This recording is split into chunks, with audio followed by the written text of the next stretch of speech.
Bonjour à tous. Vous deviez voir Sylvie et Isabelle, mais Sylvie a dû partir en déplacement chez un de nos clients, loin.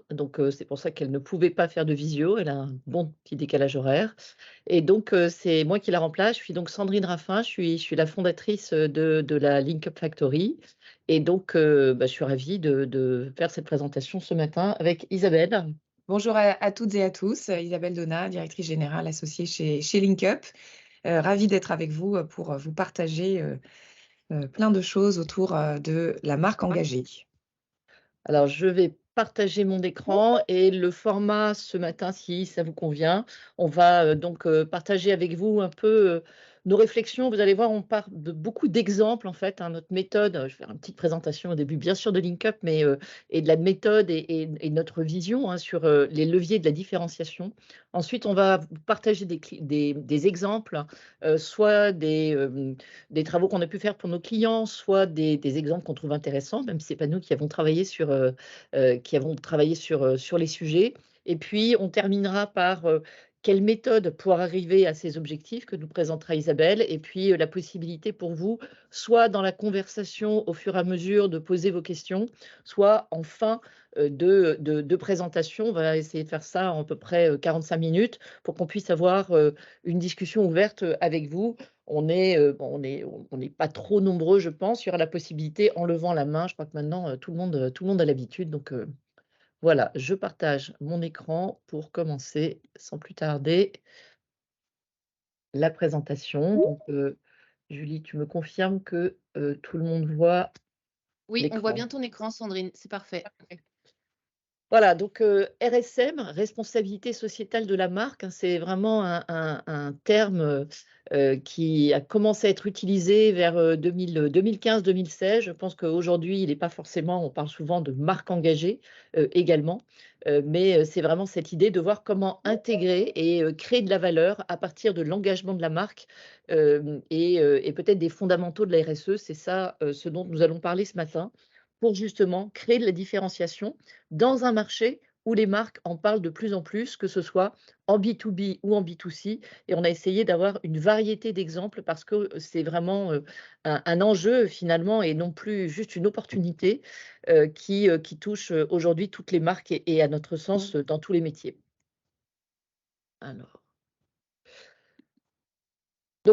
LinkUp, notre mission, c'est d'aider les marques et les entreprises à construire justement et surtout, au-delà de la construire, parce que souvent la RSE existe ou l'engagement de la marque existe, mais de la renforcer pour pouvoir mieux l'exprimer, cette utilité sociétale, qui intéresse, pas seulement l'interne et les parties prenantes, mais aussi, de plus en plus les consommateurs ou les clients. Et puis de faire donc de cet engagement que va porter la marque corporate entreprise, la marque produit, la marque service, de faire de cet engagement un levier de performance. Et puis il y a un autre point aussi sur lequel, on aime travailler, chez LinkUp, ce sont les changements de comportement, qui font appel à des approches dites, alors souvent on parle de nudge en France, j'ai écrit un livre sur ce sujet il y a 3 ans, mais on est plutôt, en réalité sur, du marketing, hein, dans les pays anglo-saxons, on appelle ça le marketing social. Et donc nous travaillons aussi sur ces sujets et vous verrez, puisque nous pensons que les marques sont de plus en plus, justement légitimes, voire, elles ont sans doute intérêt à accompagner les changements de comportement de leurs consommateurs pour justement, nouer une relation encore plus forte et plus durable avec eux. Et bien sûr, comme entreprise très engagée, on est à la fois Bicorp, membre de la communauté des entreprises à mission et puis sur ces sujets de changement de comportement, on est agréé, recherche. Alors notre spécificité, chez, LinkUp, au-delà du fait on a vraiment rapproché nos 2 activités avec un cabinet, qui fait, à la fois de l'influence et de l'accompagnement dans, des études, mais plutôt au service de la réflexion, corporate, donc qui est le cabinet Elab. Nous sommes maintenant, ensemble et travaillons ensemble sur de nombreux sujets. Mais chez LinkUp, notre singularité, c'est d'être à la fois très spécialisé et dans la compréhension fine des enjeux de la RSE, puisqu'on construit des démarches RSE. Aujourd'hui, on va parler plutôt marketing, communication, différenciation, mais on a vraiment dans notre métier et des équipes qui travaillent et qui sont souvent un peu cette double casquette hein, dont on pense qu'elle elle est complexe, mais avec le prisme de la RSE, ça nous semble quelque chose d'absolument essentiel, d'être capable de comprendre finement, donc l'aspect plus consulting, les enjeux de la RSE, et en parallèle, d'être capable de les révéler. Parce que les révéler, ça n'est pas simple, hein. On pourra parler, on va pas tellement en parler là, mais si vous voulez, on a des bons exemples de greenwashing. Vous avez peut-être vu que la Commission européenne est en train de travailler et à émettre des interdictions hein, sur notamment la neutralité carbone. Le zéro impact carbone, et cetera, la façon dont on parle de ces engagements, et donc trouver le ton juste, créer de la valeur tout en construisant, donc un storytelling convaincant sur des preuves, eh bien c'est notre métier chez LinkUp. Alors ce dont on va vous parler ce matin, c'est, du nouveau, consommateur, hein. C'est là aussi un terme qui a été, employé, je dirais, depuis une bonne vingtaine d'années, même un peu plus, et le consommateur, plus que jamais, il est concerné par son environnement et notamment concerné par les enjeux du changement climatique. Et ça, c'est assez nouveau, on peut dire, puisqu'il y a 3 4 ans, on sentait que le consommateur était concerné par les déchets, le plastique, les sujets liés au gaspillage, son implication justement pour éviter de participer à tout ce gaspillage. Aujourd'hui, clairement, les citoyens, alors le consommateur, il n'est pas un, hein, évidemment, vous avez ensuite des segments auxquels vous allez vous adresser. Et puis souvent aussi en B2B, on s'adresse à des entreprises qui elles-mêmes, hein, donc ça va être du B2B2C, hein, sont concernées aussi par ces attentes. Ça peut être aussi les attentes des citoyens dans les villes, dans les territoires. En tout cas, les citoyens français sont de plus en plus conscients, parce qu'ils le vivent dans leur quotidien, des enjeux liés au réchauffement climatique et ils veulent et ils pensent que enfin 89 d'entre eux, et là, pardon, c'est un baromètre qui a été justement réalisé par Elabe, mais sur une base beaucoup plus large que juste la France, donc c'est pour ça qu'on dit les habitants du monde, la certitude que le réchauffement climatique est en cours. Donc on n'a pas de questionnement sur aujourd'hui, ou très peu, de climato-sceptiques concernant le changement climatique. En France, c'est dans le top 5, hein, ça c'est une autre étude faite par Ipsos et donc qui est récente, hein, août 2022, en demandant aux Français quel est ce qui les inquiète le plus aujourd'hui. Eh bien l'inflation hein, en août 2022, mais la deuxième préoccupation, et qui monte de plus en plus, c'est le réchauffement climatique qui est de plus en plus présent. Et on peut imaginer en août 2022, après l'été qu'on avait passé, que les Français avaient cet item en tête. 60 d'entre eux pensent que l'avenir est entre nos mains, donc nos mains, nous, de citoyens, de consommateurs, mais nos mains aussi, nous, membres d'entreprises, promouvant aussi des produits, des services, et qu'on a la possibilité justement d'avoir un impact sur le dérèglement climatique, réduire aussi globalement les pollutions, hein, c'est l'item et la question qui a été posée par ce baromètre Veolia et Lab, et 55% pensent qu'il va falloir changer nos manières de vivre, vivre plus sobrement. Et en réalité, dans un autre baromètre que nous avions fait il y a 2 ans, les gens disaient déjà, pour plus de quasiment 2 tiers des Français, qu'ils avaient déjà intégré des nouvelles pratiques. Alors bien sûr, on peut penser aux pratiques de tri, mais parfois aussi achat de seconde main, etc. On va y revenir.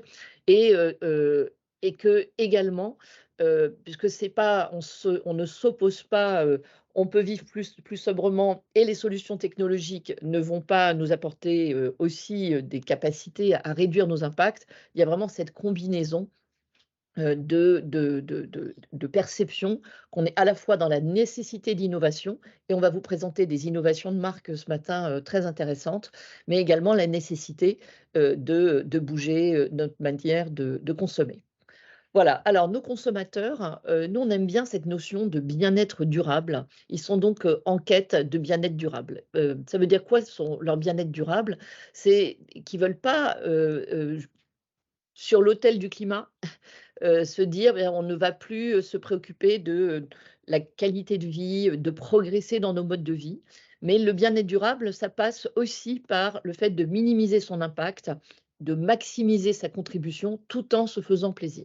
Donc le plaisir alimentaire, le plaisir dans le fait d'acheter un vêtement, le plaisir d'acheter une nouvelle voiture, ou bien d'être dans une ville dont on sent qu'elle se préoccupe de notre bien-être. C'est vraiment cette recherche qui est au cœur des consommateurs citoyens, qui vont aussi de plus en plus dans leurs actes de consommation chercher, quand ils en ont le choix, à minimiser leur impact et à maximiser donc leur contribution. Donc le contrat de base, gauche là, le petit carré, qui dit contrat de base, c'est, à la fois le rapport qualité-prix, hein. Le prix a eu un poids important aujourd'hui en cette période, d'inflation. Mais au-delà de ce contrat de base, qui a vraiment évolué, nous on dit qu'aujourd'hui, le contrat de base est devenu un contrat de base augmenté. C'est-à-dire on ne peut plus se permettre d'être, juste dans son offre sans expliquer, finalement en tant que marque, produit, service et encore une fois en B2B ou en B2C, puisque en B2B, on est sur le B2B2C, de se poser la question ou de montrer, comment on a embrassé, les enjeux, liés au développement durable, donc les enjeux liés, à l'éthique, aux hommes, aux femmes, les enjeux liés à, des modèles de production qui vont être plus respectueux de l'environnement. Des enjeux à la fois aussi de proposer des solutions, ou d'accompagner aussi des changements de comportement sur la fin de vie du produit. Donc, de plus en plus, on a un contrat de base qui intègre, les enjeux de la RSE et qui ne se contente pas, juste d'apporter, un éclairage. Et je vais faire, vous voyez en bas à droite, il y a écrit, bio, santé, bio. La santé est quelque chose de très important, bien sûr dans notre quotidien, la santé au sens, bien-être, prévention. Mais sur, le bio, petite incise, on a typiquement, des produits qui, par leur statut de produits bio, ont finalement apporté assez peu d'éléments de compréhension de ce qu'il y a derrière le bio, puisque le bio est beaucoup rentré par la santé.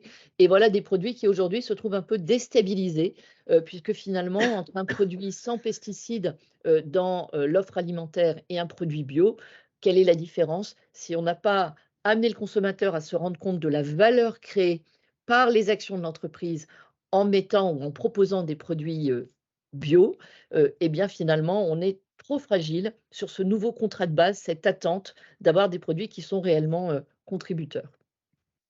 Alors, heu, arriver à nourrir ce nouveau contrat de base, ça veut dire que, il faut vraiment, s'appuyer sur, les engagements de l'entreprise qu'elle fait au niveau de la RSE, puisqu'en général une entreprise et aujourd'hui ça devient obligatoire pour, un très grand nombre d'entreprises avec, les nouvelles règles, de reporting au niveau, européen, donc partagées au niveau européen.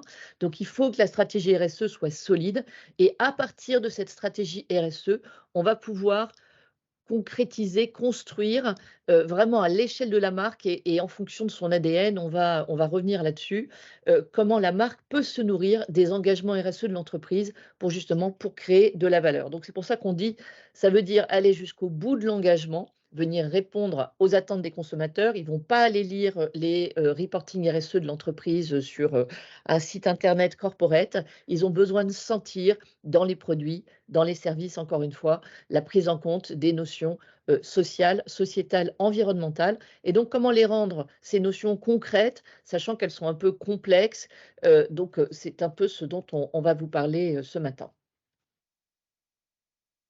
Alors effectivement, la question, c'est vraiment comment créer de la valeur pour la marque et pour le consommateur, ou le client, si on est en B2B, à partir de l'engagement. Comment transformer cet engagement en, un plus, qui va, vraiment faire la différence et créer de la différenciation. Alors la première étape et le premier enseignement, qu'on voulait partager avec vous, c'est qu'il faut vraiment, comme le disait Sandrine, travailler sa plateforme de marque engagée. Ce nouveau contrat de base, cette nouvelle promesse que nous appelons la promesse augmentée, il faut la construire en allant se sourcer à la RSE de l'entreprise, mais en faisant vraiment un travail d'adaptation de ces engagements RSE pour que ça vienne nourrir la marque, de manière, cohérente par rapport à son ADN.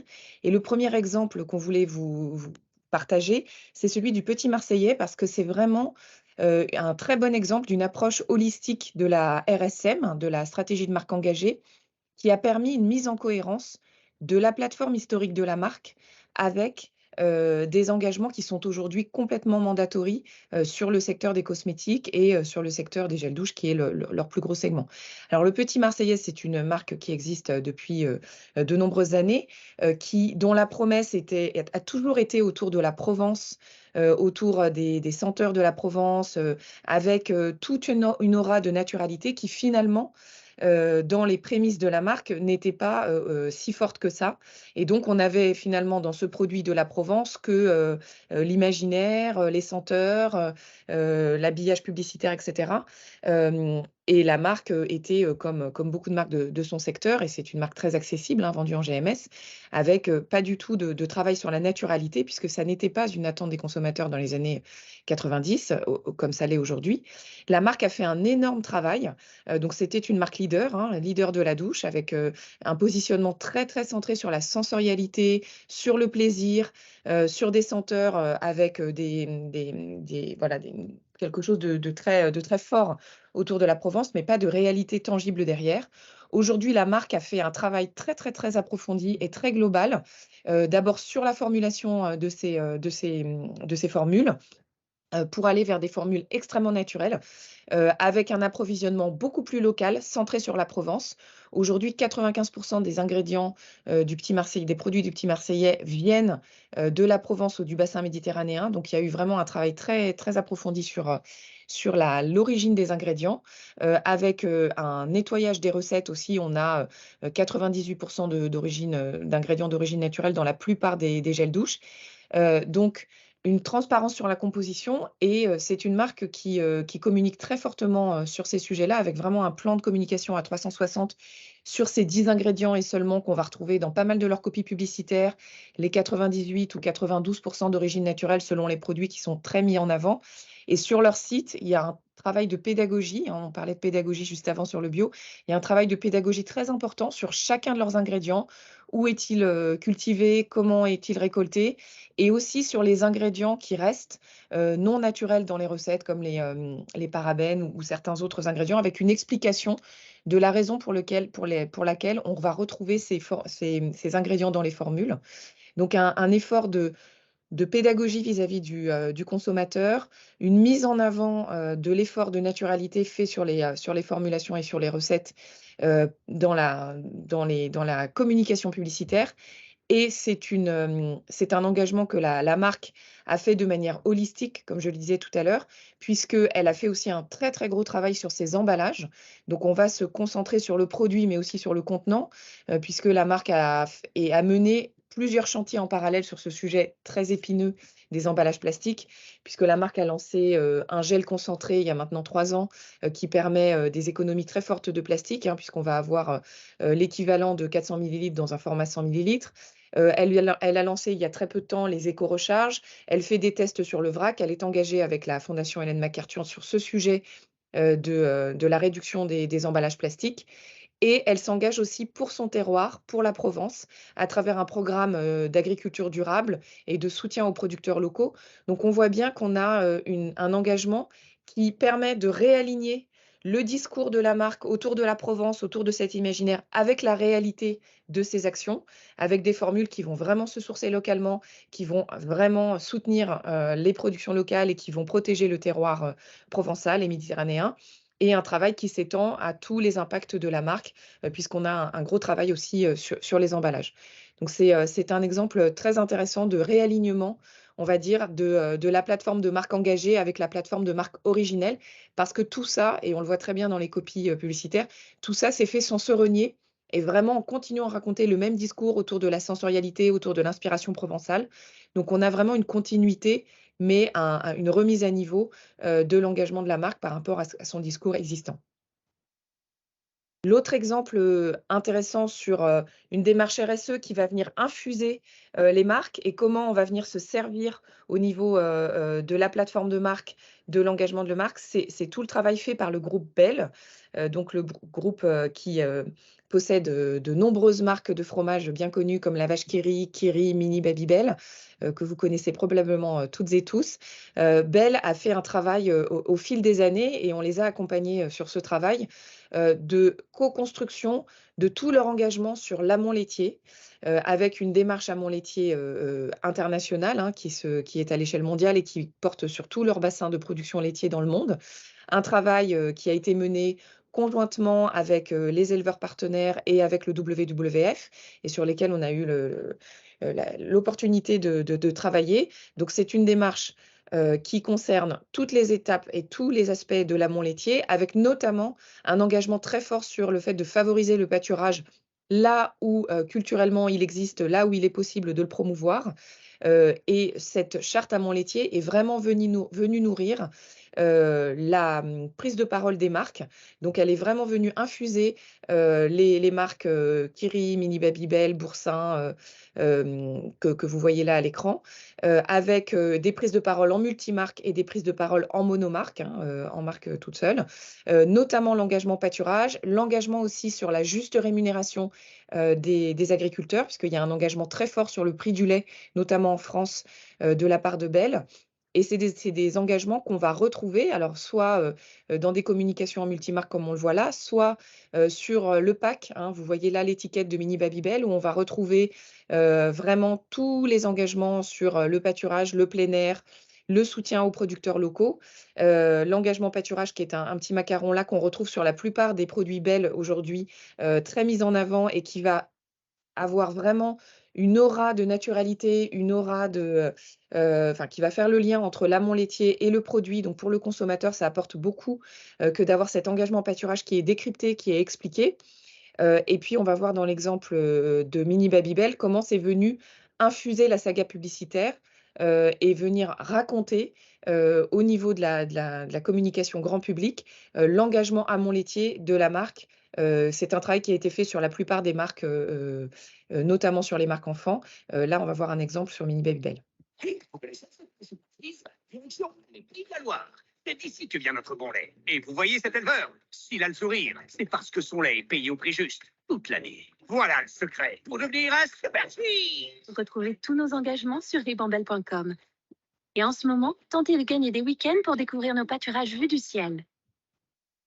Voilà, donc c'est là encore, il y a un travail autour de la plateforme de marque, comment je reste dans mon ADN, comment je reste fidèle à ma communication et à mon positionnement, mais comment je viens raconter, solidifier et en dire plus sur des éléments de réassurance et d'engagement qui vont faire la différence au niveau du consommateur et venir apporter de la perception de qualité, de la perception de naturalité, de l'engagement sur le volet social, hein, parce que encore une fois, il y a un engagement très fort sur la rémunération des producteurs derrière l'engagement à mon laitier de Bell.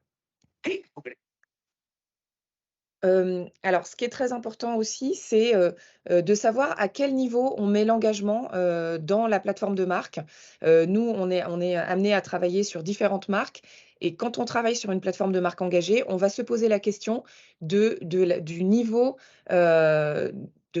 d'engagement que la marque est prête à assumer et où elle en est dans ses engagements. Est-ce qu'on va avoir une marque qui va être RSE ou RSM centrique? Est-ce que c'est juste et uniquement des éléments qui vont venir porter de la réassurance en complément d'autres éléments centraux de la plateforme? Là, on va partager l'exemple de Delpierre. C'est une marque que vous connaissez probablement, qui propose des produits de poisson avec une première transformation, une première préparation en grande surface. C'est une marque qui appartient au groupe La Berry Fine Food. Sur la marque Delpierre, il y avait vraiment une volonté d'avoir une marque qui mette l'engagement au centre, puisqu'on a des enjeux très forts de durabilité sur la ressource halieutique, sur le poisson. Et la marque avait pris des engagements très forts d'approvisionnement responsable, de produits de sourcing labellisé et voulait vraiment faire évoluer sa plateforme de marque de manière à raconter beaucoup plus fortement cet engagement. Donc on a travaillé vraiment, on a retravaillé en profondeur avec l'équipe marketing le positionnement de la marque Delpierre pour pouvoir raconter à quel point la marque était engagée. Mais là encore, la volonté était de ne pas déplacer le poids du corps complètement sur l'engagement, mais de bien continuer à raconter tout ce que la marque apporte à ses consommateurs. C'est une marque qui rend le poisson accessible au plus grand nombre. C'est une marque qui permet à ceux qui ne savent pas cuisiner le poisson d'en consommer régulièrement. Et donc, et c'est une marque qui propose beaucoup de diversité au niveau des produits de la mer, de manière très accessible en prix et très accessible aussi en termes de préparation. Donc, on n'a pas voulu raconter que l'engagement, on a voulu raconter tout ce que la marque proposait en mettant l'engagement très au centre de ce propos-là. Et donc, on a travaillé une promesse de marque autour de ce claim: élargissez l'horizon de votre assiette. Et si vous aviez le pouvoir de préserver la mer en choisissant la diversité et la responsabilité. Et on a créé un lien entre ce qui était bon pour le consommateur et ce qui était bon pour la mer. Et cette diversité que permet la marque, de par les produits qu'elle propose et de par la diversité des sourcings et de ses approvisionnements, cette diversité, c'est ce qui va tirer le trait, c'est ce qui va faire le lien entre ce qui est bon pour moi dans l'assiette et ce qui est bon pour la mer dans la manière d'aller se sourcer et pêcher ses produits. Donc là, on a un exemple vraiment de comment on a pu révéler les engagements de la marque de manière propriétaire, hein, puisqu'on va raconter cet engagement en faveur de la ressource halieutique de manière très propriétaire. Et sans perdre de vue la promesse historique de la marque qui est d'avoir cette grande variété des produits de la mer. Après, comme vous pouvez le voir ici, il y a une manière de le raconter à travers un manifeste. Il y a beaucoup de transparence, hein. Comme sur le Petit Marseillais, c'est très important d'avoir quelque chose de très étayé avec des preuves. Derrière un claim et une promesse très aspirationnelle, il faut qu'on ait du rationnel, il faut qu'on ait des preuves, il faut qu'on puisse avoir le fact-checking derrière de ce qu'on avance. Et c'est tout le travail qui a été fait sur Delpierre. Alors, côté B2B, là, on va passer sur un exemple B2B. Givia, c'est un des leaders mondial de l'équipement de la maison, notamment de l'ameublement, qui fournit toute la grande distribution en ameublement. L'exemple de Givia, là où il est intéressant, c'est qu'on a vraiment, là encore, packagé et raconté l'engagement de l'entreprise de manière très aspirationnelle, avec cette idée de projet, de Good Living Project.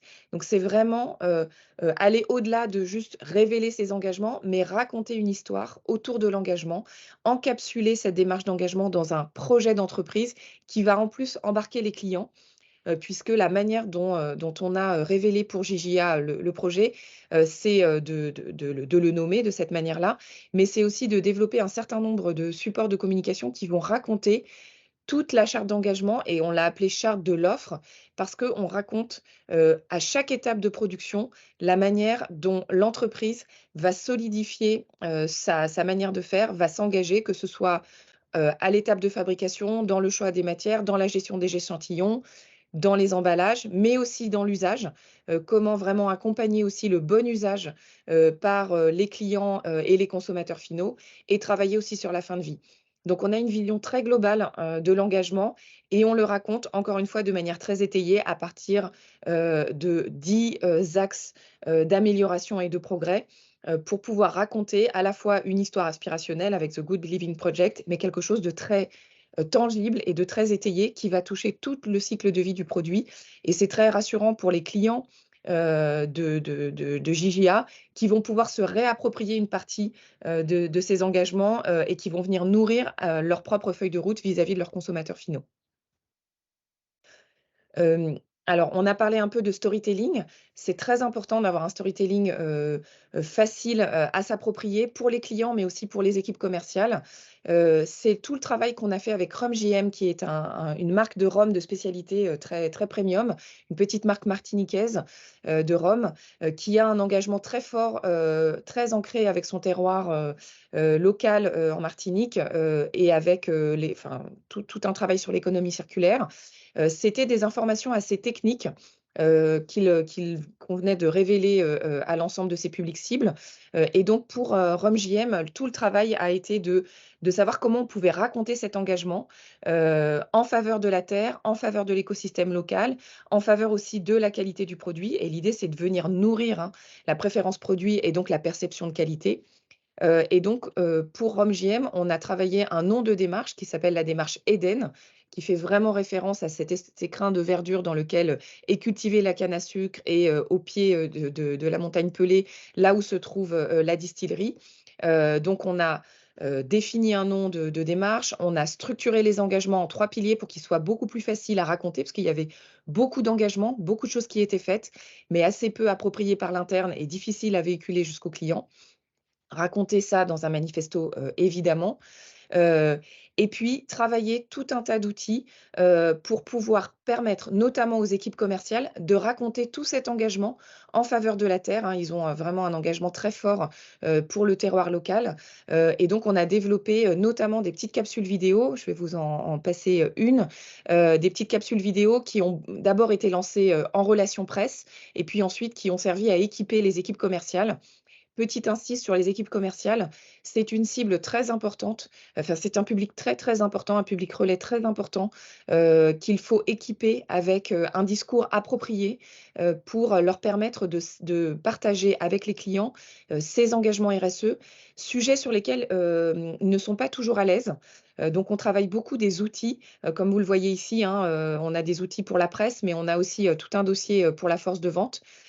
C'est un public interne qui est très challengé aujourd'hui par les clients sur ces sujets de développement durable et qui n'est pas toujours à même d'en parler ou qui n'ose pas toujours mettre le sujet sur la table, n'étant pas sûr d'avoir tous les arguments et d'être capable de répondre à toutes les questions. Donc, on travaille beaucoup avec nos clients à équiper les commerciaux avec des outils adaptés et à partir de leurs besoins, de leurs insights pour les accompagner au mieux. Je vais vous mettre un petit film qui vous donnera un peu la tonalité de ce qu'on a développé pour RumJM. Si j'y arrive.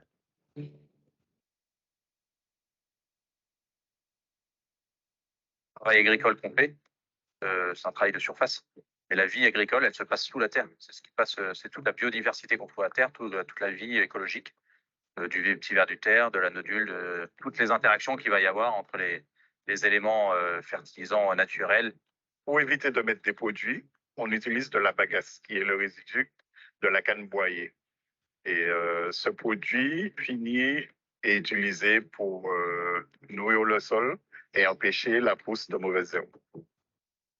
Lire un sol, c'est comme lire un livre, si vous voulez, c'est le lire et c'est le comprendre.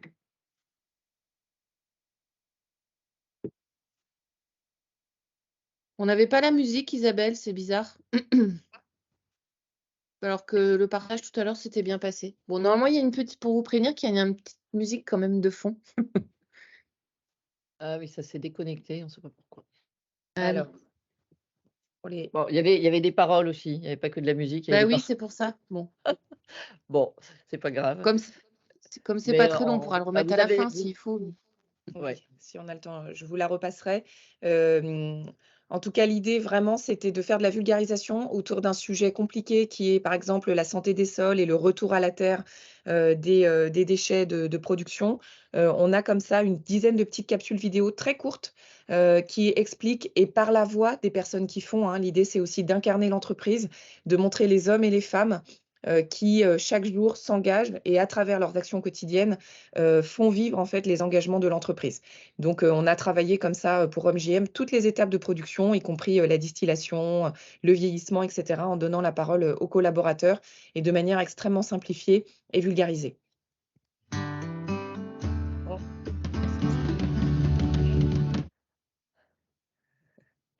Voilà pour quelques exemples de la manière dont on va venir renforcer, structurer le discours de la marque, raconter les engagements qui sont de plus en plus centraux dans la plateforme d'entreprise, sans renier l'ADN de la marque et en venant vraiment nourrir cet ADN et en ne développant pas un discours d'engagement qui est à côté de la plateforme de la marque, mais qui est bien au centre de cette plateforme et qui vient la nourrir. Alors, vous allez dire déjà, si on a fait tout ça, ben, c'est pas mal. Peut-être certains d'entre vous l'ont déjà fait, mais aujourd'hui, on estime que bien c'est ça le nouveau contrat de base et qu'en réalité, on a aujourd'hui tout intérêt à se mettre en marche pour aller plus loin, pour que c'est dans ces engagements, justement accompagner le consommateur, on en parlait en introduction, ou bien ses clients qui eux-mêmes sont confrontés à ce type de sujet pour faire évoluer la norme de son secteur. Et on va voir pourquoi c'est intéressant de prendre ce type de leadership et de voir comment agir sur la norme de son secteur. Alors, je n'arrive pas à passer la slide. Alors, typiquement, cette marque hein, du groupe Pernod Ricard, Haber-Lourd, c'est un travail très récent hein, qui a été fait en fin d'année dernière et Aberlour qui a fait tout un travail correspondant un peu à ce que Isabelle a montré, donc dans son écosystème, là où le whisky, là aussi plutôt un produit haut de gamme est produit. Et bien l'idée, ça a été pour Aberlour de se dire mais qu'est-ce qu'on peut faire d'innovant, d'un peu rupturiste, qui va changer les codes de notre marché et montrer qu'on peut aller plus loin en impliquant notre consommateur dans les impacts. Et donc, c'est vraiment une démarche, c'est eux qui ont décidé de la faire, hein, donc nous, on les a accompagnés pour la révéler. Donc, c'était plus une action côté communication, côté LinkUp, tout en renforçant, puisque leurs engagements de base dans leur écosystème n'étaient pas forcément bien connus. Donc, on a fait ce travail-là plutôt du côté des parties prenantes.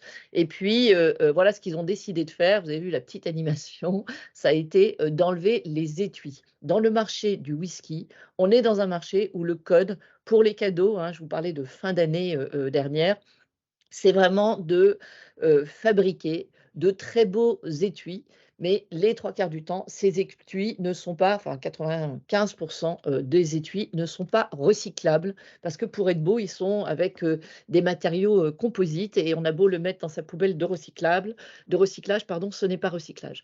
Donc un vrai code de rupture dans le marché du whisky en montrant tous les impacts qui sont évités grâce au fait de ne pas avoir d'étui pour les bouteilles Aberlour.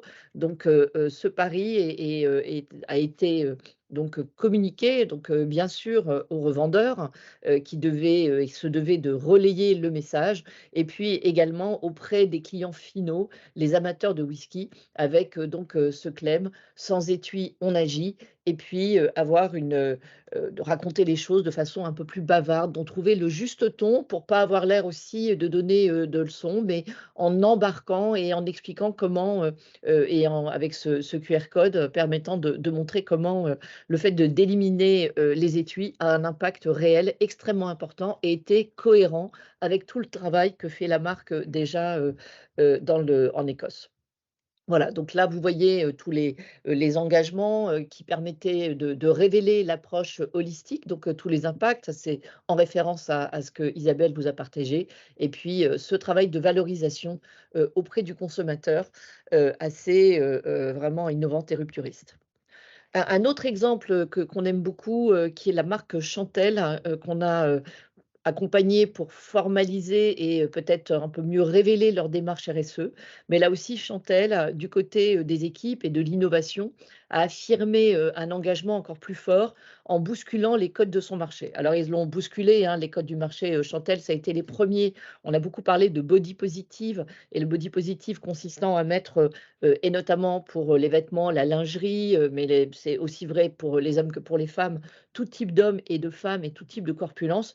Chantal est allée plus loin avec une campagne très intéressante qui a osé mettre en scène une femme âgée, donc une campagne qui a été assez discriminante, hein. C'était assez intéressant de voir les commentaires sur les réseaux sociaux, mais au final, la marque s'est retrouvée grandie et distinguée par sa capacité justement à changer un peu les codes de la représentation féminine.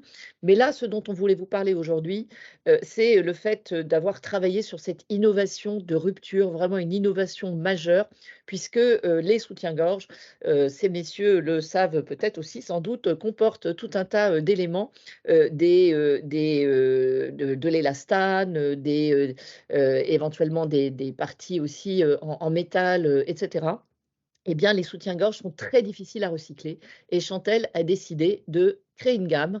Ça va représenter d'ailleurs en 2025 50% de leur gamme de dentelles, tous produits confondus. Mais là, c'est une gamme qui est 100% fabriquée en France et recyclable. Et donc, ça s'appelle Chantel One. Et ils ont engagé le consommateur à toutes les étapes parce qu'il fallait, sur ces nouveaux types de produits un peu différents dans les matériaux, dans la conception, dans la promesse aussi pour vis-à-vis des femmes, toujours dans une promesse importante de confort, eh bien l'idée c'était de montrer que on pouvait recycler ces produits Et comme on est un peu en retard sur le timing, je ne vais pas vous présenter le petit film qui est là, mais c'est le président de Chantel qui explique pourquoi et comment la marque a voulu s'engager sur ce sujet pour montrer combien dans toute sa chaîne de production, puisque encore une fois, c'est un peu une phase émergée de l'iceberg. On va reparler de cette image qu'on aime beaucoup, vraiment avec une partie immergée qui doit pas être totalement immergée parce qu'il faut qu'on la comprenne, qui sont vraiment tous les fondamentaux et comment on va se définir un engagement un peu phare qui va permettre et qui va peut-être se développer dans le temps. Je pense que ça, c'est quelque chose de très important à avoir en tête. On n'est pas obligé d'avoir tout réalisé tout de suite. Alors, Chantel avait réalisé cette collection Chantel One, hein, qui marche très bien d'ailleurs, hein, sur donc 100% des produits recyclables, toujours avec la promesse de confort pour les femmes. Et à côté de ça, évidemment, 2025, des engagements plus larges au niveau de l'utilisation de la dentelle. Mais on voit bien qu'avec ce premier engagement sur une plus petite gamme, hein, qui finalement se développe assez bien, eh bien, Chantel a pu aussi attirer son attention et dans cette cohérence versus sa manière de communiquer autour des femmes et d'ailleurs une communication aussi qui peut être non genrée, donc oser aussi être sur des images de transsexuels, etc. Donc de vraiment bousculer, surtout pour une marque un peu ancienne, les codes du marché. Donc la marque a vraiment gagné à la fois en perception de modernité et également d'engagement qui vient plaire pas à toutes les consommatrices ou tous les consommateurs, mais plaire à une partie du marché qui est souvent très vocale et qui va aussi convaincre son entourage d'aller regarder cette marque qui avait peut-être besoin d'être un peu renouvelée ou perçue comme plus actuelle et avec des convictions aussi, hein, très fortes du PDG de Chantel. On a une petite question sur les chiffres d'impact des campagnes Belle, Aberlour sur les ventes. Alors, je pense que sur Aberlour, on n'a pas encore l'impact. Alors, on l'a un peu. Alors, c'est pas des chiffres. Alors, Belle, c'est une campagne qui dure depuis 3 ans et qui fonctionne vraiment très bien. Et notamment, c'est une campagne multimarque, mais ensuite, chacune des marques du portefeuille Belle, j'étais chez Belle hier, a vraiment intégré ces éléments-là. Et les produits, notamment Mini Baby comme Kiri, ont vraiment progressé dans leur part de marché, dans leur vente et dans leur pénétration et notamment sur les items d'engagement responsable. Du côté d'Aberlour, c'est un code rupturiste qui n'a pas amené à augmenter les ventes, hein. Il faut le dire que ça a été très déstabilisant pour les revendeurs. Mais Aberlour veut continuer puisque dans l'image, et c'est dans un premier temps plutôt côté image que ça a eu un impact, mais pour l'instant pas sur les ventes puisque c'était assez déstabilisant. Et puis cette campagne a été développée en fin d'année dernière, très proche du moment des cadeaux de Noël, où il est difficile de se dire on va complètement enlever le packaging, mais ils poursuivent sur cette voie et parce qu'ils sont convaincus que vis-à-vis de leur clientèle assez haut de gamme, puisque tout l'univers du luxe commence à être aussi très challengé sur ce sujet et les clients dans l'univers du luxe veulent aussi montrer qu'ils sont engagés. On travaille pour le groupe LVMH également sur ces sujets assez passionnants. Et puis chez Chantel, alors en Chantel One, la marque fonctionne très très bien, donc de belles ventes et des ventes aussi, ils ont bien réussi à booster leurs ventes à distance parce que pendant très longtemps, Chantel, c'était une marque vendue toujours le cas d'ailleurs, dans des réseaux de magasins spécialisés et aujourd'hui, je vous invite à aller voir le site Chantel qui est très dynamique et la marque se porte bien et donc poursuit aussi dans ses engagements. Je n'ai pas de chiffres de vente, mais peut-être qu'on peut regarder l'évolution du chiffre d'affaires de Chantel avec bien sûr l'épisode Covid qui n'a pas été simple, même si ensuite le Covid a aussi boosté justement les marques qui avaient su s'emparer du sujet digital. Et en tout cas, ils poursuivent cette intégration de Chantel One sur d'autres segments, puisqu'ils vont développer aussi des produits pour les hommes, des boxeurs. Donc, parce que voilà, le projet vraiment fonctionne bien et c'est aussi un projet d'engagement des consommateurs, puisque les consommateurs et consommatrices sont invités à ramener leurs produits en magasin. Et donc, ça crée aussi une relation un peu nouvelle avec les consommateurs qui change la perception de la marque, effectivement. Alors, Encore un exemple, et ensuite on va passer encore plus loin, une autre étape, donc l'exemple de bocage. Alors bocage, pour ceux qui ne connaissent pas, c'est, pas, ce que vous croyez, parce que là on voit beaucoup de décorations, ce sont des chaussures, parce que dans un beau magasin, un bel écrin. J'espère que vous n'êtes pas gênés par le bruit parce que visiblement quelqu'un a décidé de faire des travaux ce matin, juste en dessous de mon bureau, mais voilà. Donc bocage a voulu aussi montrer des signes forts et surtout, au-delà de démontrer son engagement plus global, réinventer, son modèle d'affaires, donc là aussi, de manière assez, vraiment innovante et j'ai envie de dire, voilà, assez rupturiste et gonflée.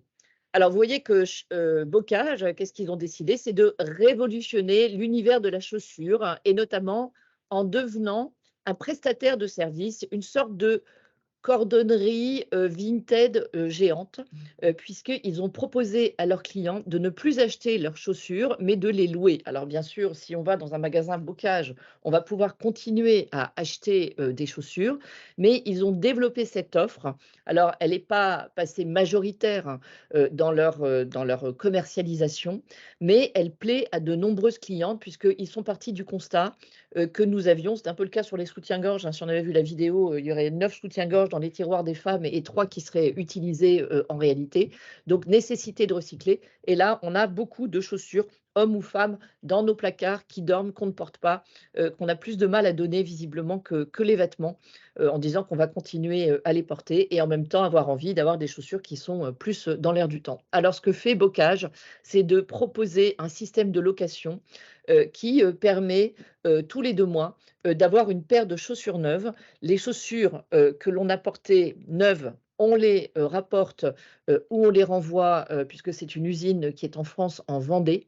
Et là, dans cette usine, les chaussures sont remises à l'état neuf par les salariés. Il y avait aussi la volonté de la part des dirigeants de ne pas fermer cette usine. Beaucoup de chaussures sont fabriquées en Inde, hein, qui est vraiment le pays du cuir par excellence. Et donc, bien que Bocage fabrique une partie de ses chaussures en Inde, ils veulent absolument transformer, et ils ont réussi, puisque ce modèle, lancé il y a plus de 6 ans, ils avaient gagné le Grand Prix de la marque engagée que nous développons avec ProDurable. Eh bien, enfin, non, ils n'ont pas gagné d'ailleurs, ils étaient dans la shortlist, mais nous, on avait été très emballés par leur modèle. Et donc, la marque qui a été portée, elle est remise sur le marché, mais avec des prix bien moindres, pour qu'en deuxième main, on puisse avoir quand même des chaussures de très bonne qualité en direct de leurs ateliers ou sur différents réseaux. Donc, pour que les chaussures aient une deuxième vie et puissent être et sans qu'on soit amené à chaque fois qu'on achète une paire de chaussures à la faire dormir dans son placard. Voilà, ils ont appelé ça le bichonnage. Ah oui, pardon, il y avait encore un exemple pour terminer dans la distribution. Mais cet exemple, je pense, est un peu plus connu, puisque Lidl, hein, qui est vraiment une des marques qui a, dans son offre commerciale, réussi à prendre des parts de marché sur, les 5 ou 6 dernières années. C'est vraiment, un exemple d'une marque qui a réinventé et nourri son positionnement en mettant la RSE, au cœur de son ADN. Et notamment, c'est assez intéressant parce que de la part d'une marque de hard discount, parce qu'on l'entend souvent, bah, tout ça, ça intéresse finalement que les bobos ou les gens qui sont très engagés. Bien, on voit qu'avec Lidl, ça a permis de fidéliser leur clientèle, d'apporter une autre, et d'amener dans les magasins une clientèle qui éventuellement ne les fréquentait pas, parce que de manière très quasi systémique, à la fois sur le mix d'énergie, la manière de concevoir leur magasin, la façon de progressivement donc annoncer le fait qu'ils allaient arrêter la déforestation.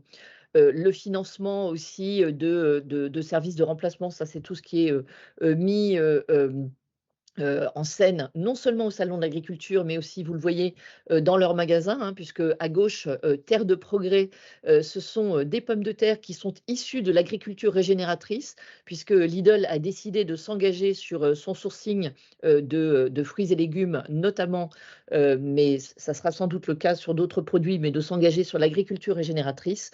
Et donc de façon vraiment très systématique, il y a eu une communication autour de l'idée de montrer que Lidl, avec ses campagnes assez connues que vous avez sans doute entendues ou vues, mais de montrer que voilà, sur tous les items, le sourcing, le packaging, l'énergie, les services proposés à la clientèle, Lidl a investi le sujet de la contribution et à la fois minimiser les impacts et contribuer. On le voit avec l'agriculture régénératrice. Alors, en anticipation, je réponds sur les pommes de terre. Elles sont vendues plus cher que les pommes de terre de base.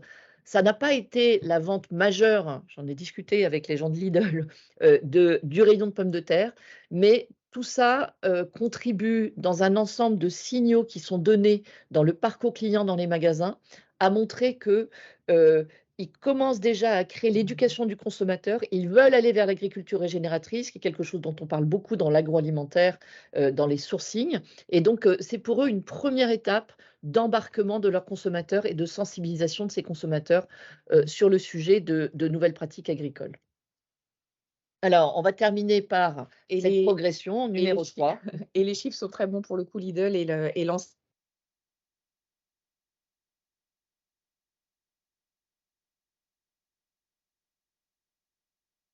Alors, moi, de... j'ai perdu On vous avait perdu, Sandrine et Nous Isabelle. revoilà.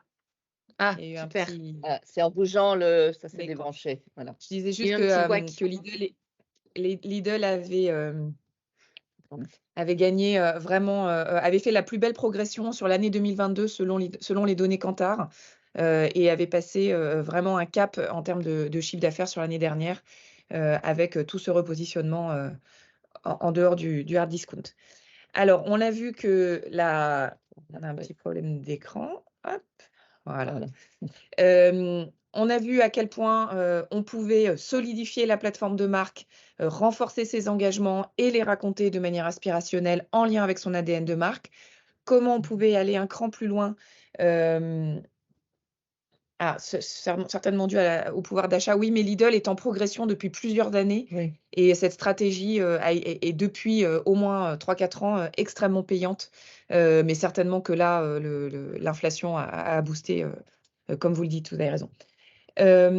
Donc, aller plus loin que ces engagements et ce nouveau contrat de base et cette promesse augmentée en réinventant son secteur, en bousculant les codes de son marché, comme l'a fait Haberlour, Chantel ou Bocage, inspirer aussi les autres acteurs de son secteur. L'étape d'après, c'est aussi ce que nous appelons chez LinkUp le grand engagement, qui est la manière dont la marque peut se saisir d'un combat d'intérêt général et aller avec un partenaire associatif, une ONG, un tiers extérieur, venir embrasser ce combat et le pousser plus loin pour maximiser sa contribution et son utilité sociétale. Donc, on vous a mis quelques exemples de ce sujet. On verra les questions après parce que sinon Ouais, tu vas te... exactement. Oui, ici. Alors, le grand engagement, qu'est-ce que c'est? C'est quelque chose pour que ce soit pertinent, efficace et porteur de sens. C'est quelque chose qui doit être d'abord légitime, lié au domaine d'intervention de la marque, lié à son ADN, lié à son expertise. Pour nous, c'est très important qu'il y ait ce lien très fort entre le grand engagement dont la marque se saisit et le territoire de la marque. Il faut bien sûr que ce grand engagement soit porteur de sens. Il faut qu'il résonne avec la démarche d'engagement global de l'entreprise. C'est la continuité. Ça va dans la suite logique de ce que nous avons vu juste avant. C'est une démarche qui doit être sincère. Il doit y avoir une vraie volonté de la part de la marque de changer la donne, de porter durablement cet engagement. Ça ne doit pas être un one-shot. On doit se préoccuper de l'impact que la démarche va avoir et on doit être dans une approche sur plusieurs années avec suffisamment d'ambition pour que ça change réellement les choses. Et puis, ce qui est très intéressant avec le grand engagement, c'est que c'est un projet qui a vraiment, par nature, tout ce qu'il faut pour être un projet partagé, pour embarquer les parties prenantes internes, pour embarquer les parties prenantes externes. C'est un sujet sur lequel beaucoup de gens vont pouvoir se mobiliser au sein et autour de l'entreprise. Et nous, notre recommandation, c'est vraiment de travailler ce grand engagement en co-construction avec les parties prenantes. Et on a de ce fait-là une méthodologie vraiment très itérative où on va travailler sur les pistes de grand engagement en fonction de là où en est la marque dans ses engagements et de quel est son territoire, son ADN. Venir rencontrer un besoin de société, bien évidemment, c'est tout le but du grand engagement, mais on va beaucoup travailler en co-construction avec les équipes internes, avec les collaborateurs et avec des partenaires externes pour avoir le grand engagement le plus légitime, le plus utile à la société et le plus porteur d'une vision d'avenir. Alors, pour être un petit peu plus concret, quelques exemples de grands engagements. On va revenir sur le cas de Bell, puisque au-delà de renforcer le contrat de base et de raconter les engagements de la marque, les marques Bell, pour certaines d'entre elles, ont un grand engagement, et c'est le cas de Kiri.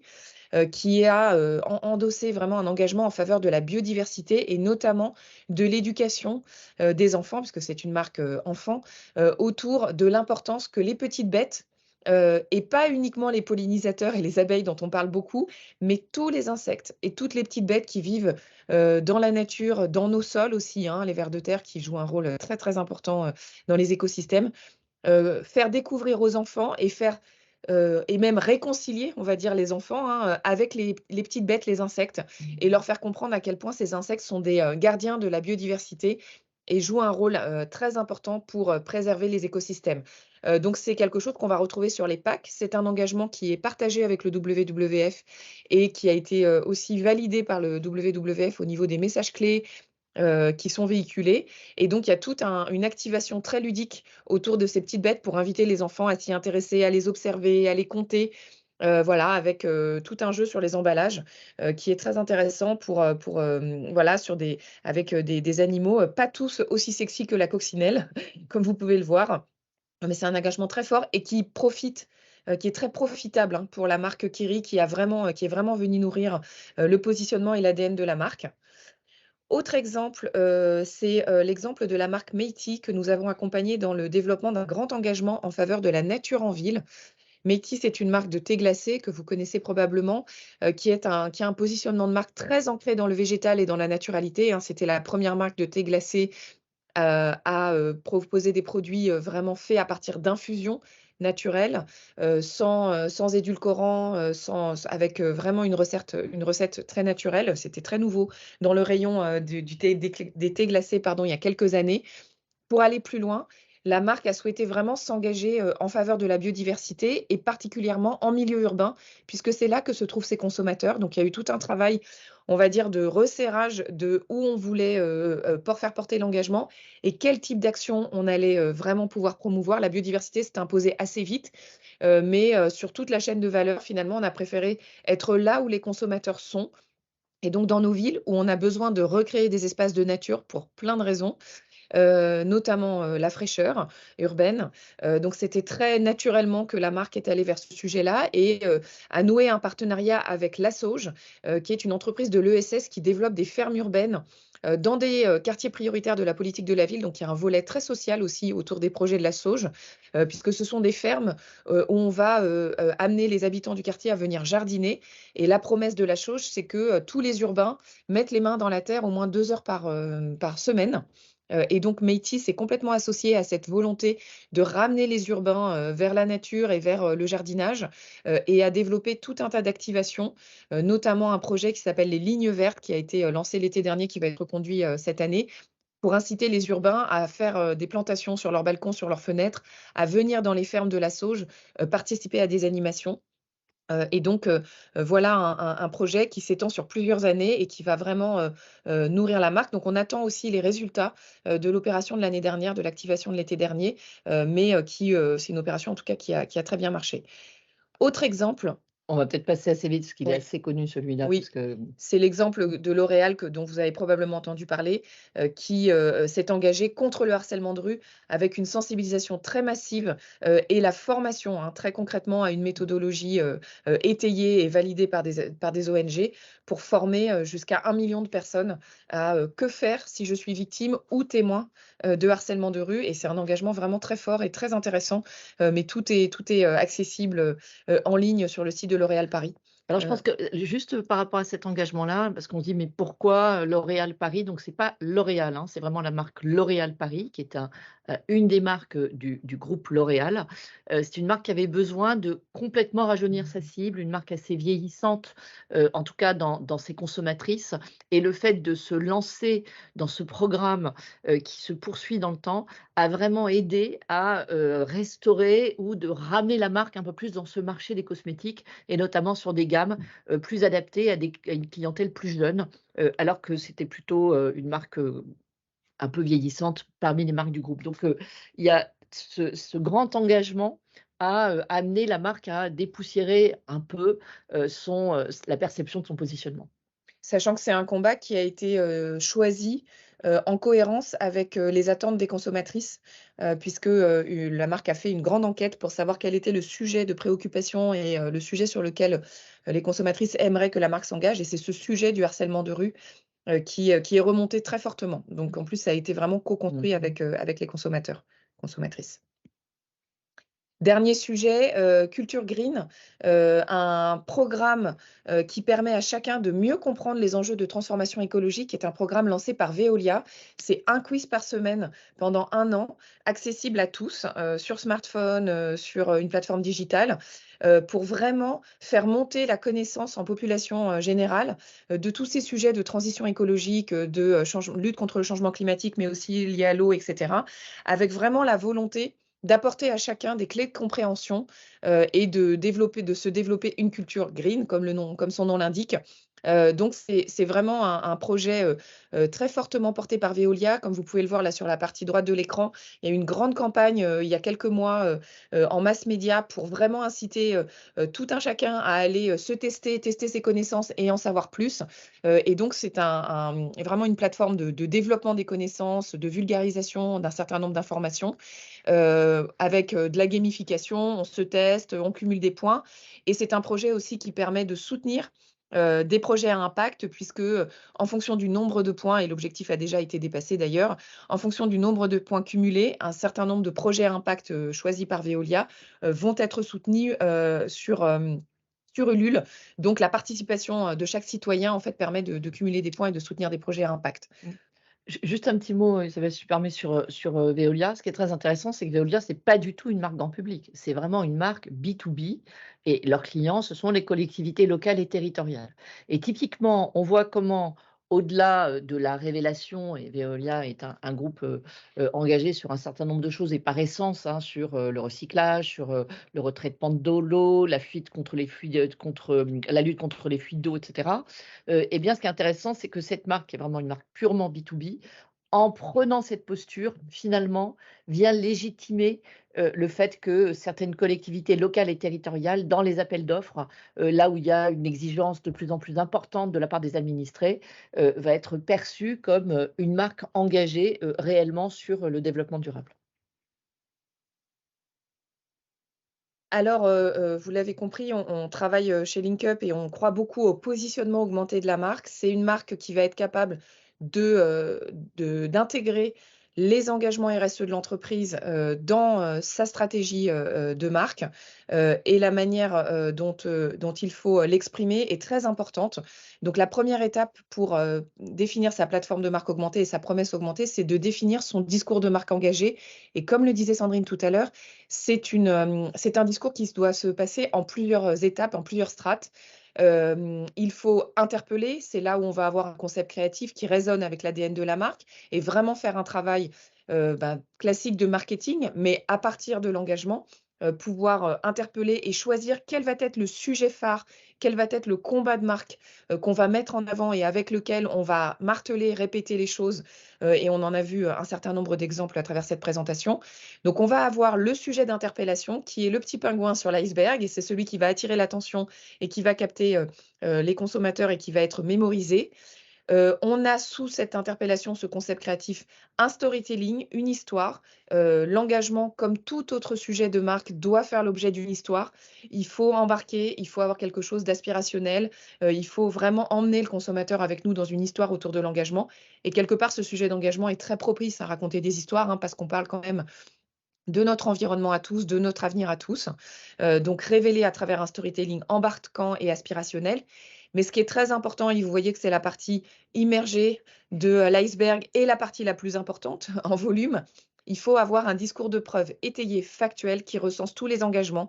Et cette plateforme de discours, cette plateforme d'engagement, elle doit être très solide pour pouvoir justement permettre d'être très fort sur l'interpellation et le storytelling.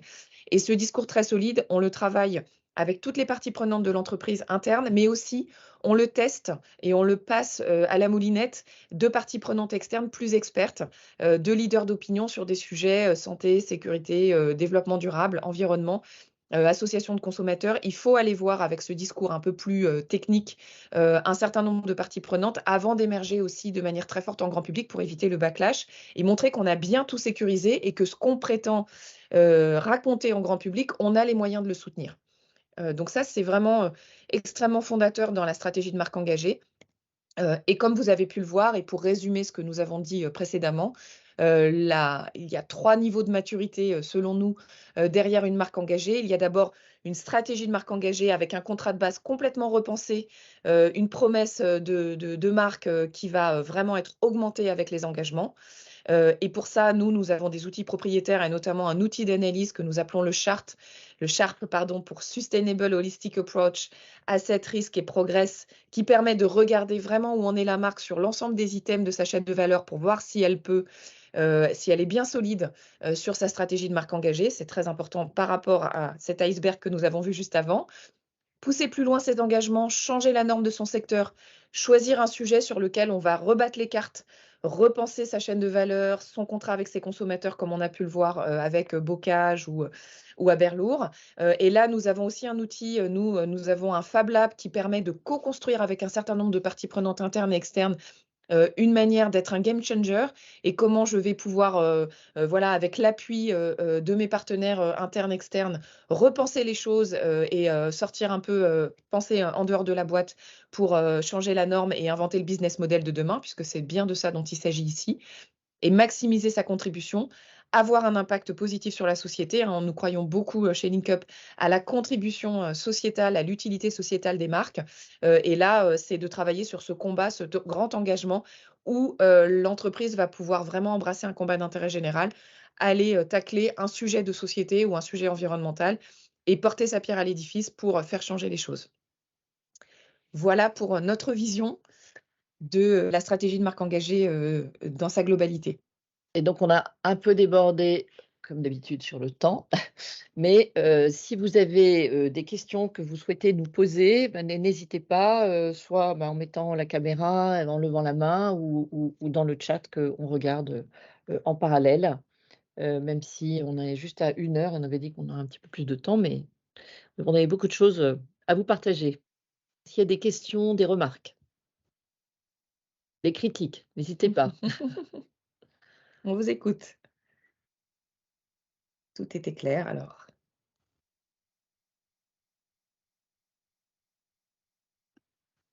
Ça avait l'air d'être très clair en tout cas. Très riche, hein, en tout cas en exemple. Hein.